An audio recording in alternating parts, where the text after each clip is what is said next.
Well guys, the moment has finally arrived as Harley Quinn Season 3 has now officially premiered on HBO Max with the first 3 episodes.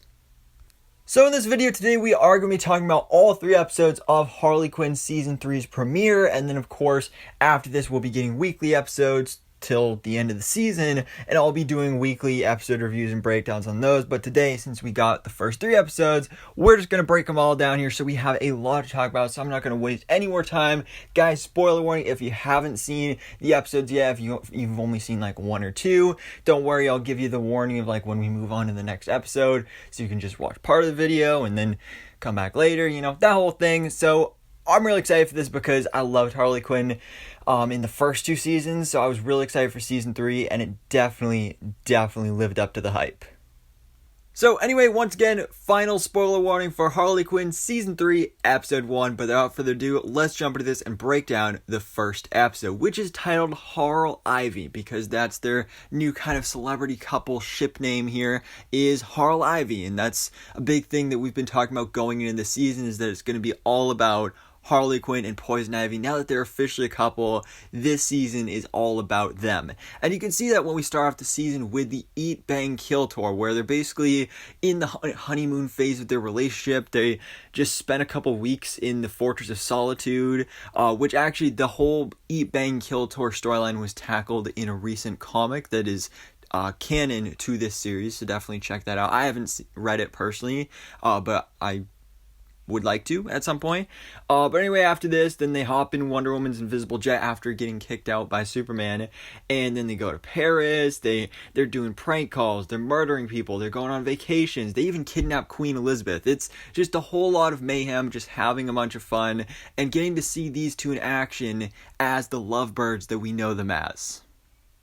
Now, after this, Harley Quinn does actually surprise Ivy by taking her to Eden, which is actually this jungle that Poison Ivy created 10 years ago when she first wanted to terraform the Earth, but she ultimately failed at it. So she just brought her back here, super romantic and everything, and she basically inspires Ivy to kind of restart that plan.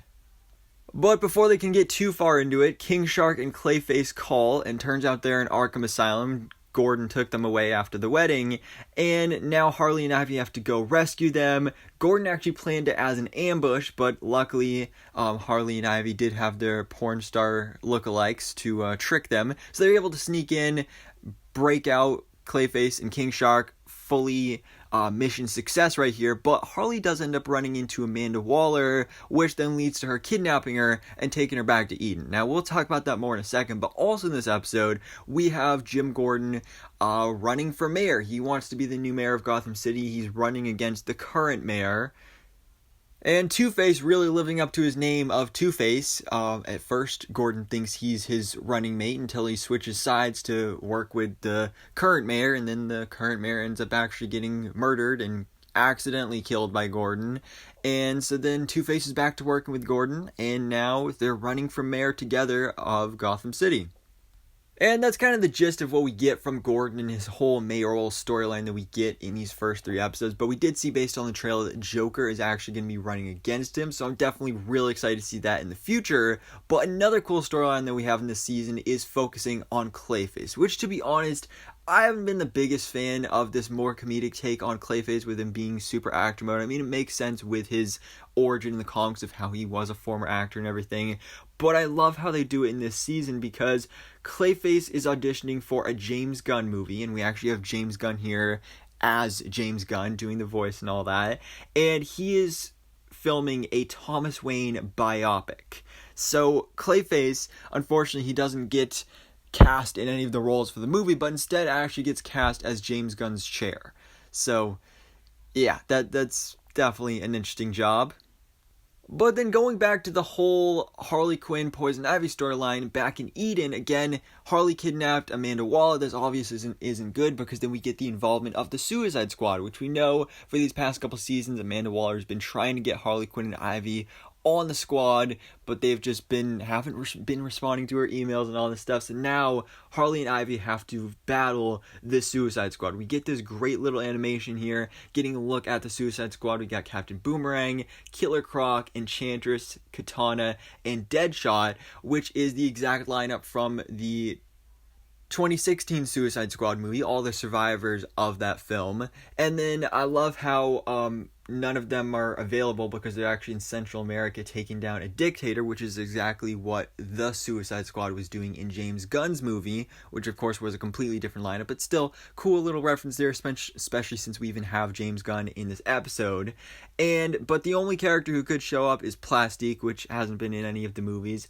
But she ends up blowing up not only herself but also all of Eden. So of course Ivy's kind of depressed after this. She's super upset. She's like, okay, my plan failed, I just have to give up. But of course Harley, being the good supportive girlfriend that she is, she inspires her to keep going with this plan. She wants to help her terraform the world. So they're like, happy 19th day anniversary. And then the title card that flashes up at the end of the episode is not just Harley Quinn, but this time instead, Harley Quinn and Poison Ivy, showing that throughout the season, Ivy's going to be more of a co-lead rather than just a supporting character. Which I think is great, but now we're going to move on to Harley Quinn Season 3, Episode 2, titled There's No Ivy in Team. And this, I think, personally, is the weakest of the 3 episodes for me. I still loved it because it's just such a good show, but compared to the other ones, I did like the other ones more. Episode 3 is my favorite. We'll talk about that in a bit. But for now, spoiler warning, let's talk about Harley Quinn Season 3, Episode 2. So we open up similarly to how we opened up I think it was the official trailer, with Dick Grayson returning to Gotham City, having this super dark, serious monologue of how he needs to become Nightwing and all this stuff. Harley Quinn and Ivy also return to Gotham City as well. They return to the mall and basically tell their team about Ivy's plan. But things just aren't working out. Like, they're not doing very well working together as a team. Ivy kind of just wants to do this on her own. The whole team dynamic just isn't working out for her, so they're having some internal struggles there. And same thing is going on with the Bat family. When Nightwing shows up, he meets Batgirl, he feels replaced. He's like, Damian, you were like 4 years old. Yeah, that was 8 years ago. So he just feels like so much has changed since he's been gone. He feels like he's a failure. So there's some internal struggles between Harley Quinn's squad and also the Bat family. So coincidentally, both teams end up going to this escape room, there was a commercial on TV, and this escape room turns out to be run by the Riddler. So I did think that was pretty cool, having a fun little escape room by the Riddler, having the Harley Quinn team and the Bat family work together in different parts. I thought that was really fun to see. But, other than that, not much happened in the episode. After they ended up escaping, Ivy ends up testing her Eden formula again, accidentally destroys the mall. But now Frank can fly, so I guess that's cool. But that's pretty much the gist of what happened in episode 2. Not as much big stuff, but now let's get into talking about the big third episode of Harley Quinn Season 3, which is by far my favorite of the 3. Hugely. I mean, it's just so good. I've watched some other reviews of critics that have seen like the whole season, and they specifically spotlighted episode 3 as being one of the best of the season. So that's really awesome, because I really, really did enjoy this episode. So again, quick spoiler warning if you haven't seen it yet, but we are now going to go and break down Harley Quinn Season 3, Episode 3, titled The 83rd Annual VILLY Awards. So now that the Gotham Mall has been destroyed, the Harley squad, like their base of operations, is now gone, so they end up moving into Catwoman's apartment because she's not around much, because she's meanwhile hooking up with Batman, but not actually, because remember there was the whole controversy of the DC wouldn't let the showrunners do that and actually show Batman and Catwoman doing it because, superheroes can't do that, and like all that stupid stuff. But anyway, yeah, so that's going on there, and we end up finding out about the VILLY Awards because Harley Quinn and Ivy have been nominated for Best Couple. So they end up going to the VILLY Awards together. But before we talk about that, I want to talk about the whole Clayface storyline in this episode, because that's more separate from everything else that's going on here. So first of all, it's the first day on set, and Billy Bob Thornton is in the show playing Thomas Wayne in the Thomas Wayne biopic, so that's pretty cool right there. But after a bit of shooting, after the first day, Clayface, as James Gunn, invites Billy Bob Thornton over to Catwoman's apartment to have dinner, and then of course eventually he finds out, okay, this isn't actually James Gunn. Oh, you're Clayface. Oh, you're just a starving actor. I want to be your mentor and everything. But he's like, alright, right after I go to the bathroom. But turns out he goes in the wrong door and ends up getting eaten by a tiger. So Billy Bob Thornton is dead. That's kind of disappointing, but also really cool at the same time. And then King Shark comes in and cleans up the mess. So I guess that was pretty cool. That was kind of our smaller storyline for the episode. But now let's talk about the big VILLY Awards part of Harley Quinn Season 3, Episode 3. So, like I said, Harley and Ivy have been nominated for Best Couple, but also we have their competition, Clock King and the Riddler. They have also been nominated for Best Couple as well. We saw that, a little bit of a glimpse of that in one of the trailers. And I just wanted to spotlight some of the villains that we see here because there's so many cool DC villains that are shown here. We got KGBeast, we got Toyman, Reverse Flash, Killer Frost, Maxie Zeus, Sinestro, Solomon Grundy, Metallo, Captain Cold, Bane, Kite Man is there, Calendar Man, Killer Croc, Firefly, Black Manta, Gorilla Grodd, Catwoman, General Zod, Kevin Spacey, as Joker mentions, Nora Freeze, Man-Bat, Livewire, this chicken guy who turns out his name is actually Clock King, so that's that was the part from the trailer that I was wondering about.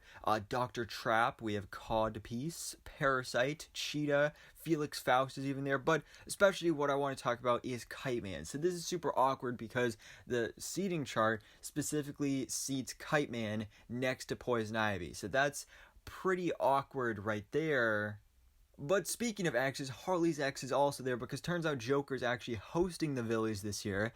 And I love how he has this like intro package, including him with the crowbar murdering Jason Todd. I thought that was hilarious because we saw that in the trailer and I thought that was such a cool reference. But I was kind of confused, like, okay, sure, he's murdering Jason Todd in this moment, probably setting up Red Hood in the future at some point, hopefully. But why is he wearing a sparkly suit? Well, this is why, because it's for the VILLY'S. So I thought that was great. They even have Joker actually singing a song and having Harley Quinn backup dancers. That whole scene was just great. And then you even get the full Joker song during the credits at the end of the episode. I thought that was just amazing. I love that little touch. But as for the whole Kite Man thing, I believe this is his only appearance in the episode, but it adds for some really great emotional development for both Harley and Ivy as characters. Harley has a conversation with Kite Man, while Ivy actually has a conversation with Kite Man's new girlfriend, Golden Glider, which honestly, Golden Glider is perfect for Kite Man because she's basically female Kite Man, just, with kind of actual superpowers. So I did think that was great. I, of course, love seeing Kite Man come back. He's been one of my favorite characters in the show. We know he's actually getting his own spin-off series with Noonans, so that's really exciting. If you don't know anything about that, I did do a video on that a couple months ago when it was first announced, so check that out. But some other cool awards that we got here as well is the Joe Chill Honorary Award. Of course, Joe Chill is the man that murdered Bruce Wayne's parents. That goes to Catwoman. We get this whole speech about like, oh, you just gave this to me because I'm black, and you just, representation and all that stuff. So that was great. We even get the In Memoriam representing some of these famous DC Batman villains that have been killed and murdered specifically by Harley Quinn during these first two seasons, like Scarecrow. Really miss Scarecrow. I really wish he wasn't killed off in the first season. But also Mr. Freeze and the Penguin, Queen of Fables. But then finally at the end of the episode, Harley and Ivy kind of realize, specifically Harley realizes, like, this award really isn't important to me. What's important to me is you, Ivy. So they end up leaving the award ceremony before even the Best Couple award is given, which then it turns out they actually did win, and they just didn't end up getting their award. So Joker ends up accepting the award himself, and that's basically how the episode ends. And what a great way to end it. Again, episode 3 was the best. It really gets me hooked into the show. Obviously I was already hooked into Harley Quinn. We're 3 seasons in. The show is still just as good as it was when it started. And I'm really excited to take this weeks-long journey to see the rest of Harley Quinn Season 3, see how things go. We got some really cool stuff coming up this season. We got Swamp Thing. We got the Court of Owls. We got some sort of mystery big DC villain that's going to be behind everything in this season. So I'm really excited to see what's in store for the rest of Harley Quinn season 3, but it's definitely off to a really fantastic start with these first 3 episodes. But guys, what did you think about this? Did you check out the first 3 episodes of Harley Quinn season 3 on HBO Max? And what did you think? What do you think of it compared to other seasons? How would you rank these episodes? Again, episode 3 is definitely the best. I'd say number 1 is probably second, and then episode 2 is the weakest. But again, I still loved all 3 of them, and I'm really excited to see what's in store for the rest of the season. But again, stay tuned for next week's episode review and breakdown for Harley Quinn season 3 episode 4. But for now, guys, thanks so much for watching. Please drop a like if you enjoyed this video, and hit the subscribe button so I can keep it up to date on everything that goes on in the DC life.